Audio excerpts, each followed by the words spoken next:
Russia ಅಧ್ಯಕ್ಷ Vladimir Putin Ukraine ಜೊತೆ ನೇರ ಮಾತುಕತೆಗೆ ಕರೆ ನೀಡಿದ್ದು ಮೇ 15ರೊಳಗೆ ಮಾತುಕತೆ ಪ್ರಾರಂಭಿಸುವಂತೆ ಹೇಳಿದ್ದಾರೆ.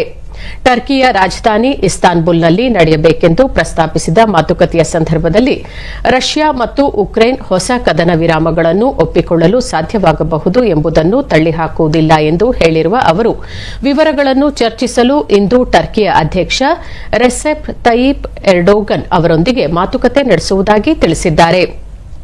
ತಮ್ಮ ಹೇಳಿಕೆಯಲ್ಲಿ ಮಾಸ್ಕೋದ 3 ಕದನ ವಿರಾಮ ಪ್ರಸ್ತಾವನೆಗಳಿಗೆ ಪ್ರತಿಕ್ರಿಯಿಸಲು ಉಕ್ರೇನ್ ಪದೇ ಪದೇ ವಿಫಲವಾಗಿದೆ ಎಂದು ಪುಟಿನ್ ಆರೋಪಿಸಿದ್ದಾರೆ. ಈ ಅವಧಿಯಲ್ಲಿ ರಷ್ಯಾದ ದಾಳಿಗಳು ಮುಂದುವರೆದಿವೆ ಎಂದು ಉಕ್ರೇನ್ ಆರೋಪಿಸಿದೆ. ಉಕ್ರೇನ್ ಬಗ್ಗೆ ರಷ್ಯಾ ಇದೇ ರೀತಿಯ ದೂರುಗಳನ್ನು ಹೊಂದಿದೆ ಎಂದಿದ್ದಾರೆ. ಯುರೋಪಿಯನ್ ನಾಯಕರು ಉಕ್ರೇನ್ನಲ್ಲಿ ಅಧ್ಯಕ್ಷ ವೊಲೋಡಿಮಿರ್ ಝೆಲೆನ್ಸ್ಕಿ ಅವರೊಂದಿಗೆ ಮಾತುಕತೆ ನಡೆಸಿದ ಕೆಲವೇ ಗಂಟೆಗಳ ನಂತರ ಅಧ್ಯಕ್ಷ ಪುಟಿನ್ ಅವರ ಹೇಳಿಕೆ ಹೊರಬಂದಿದೆ.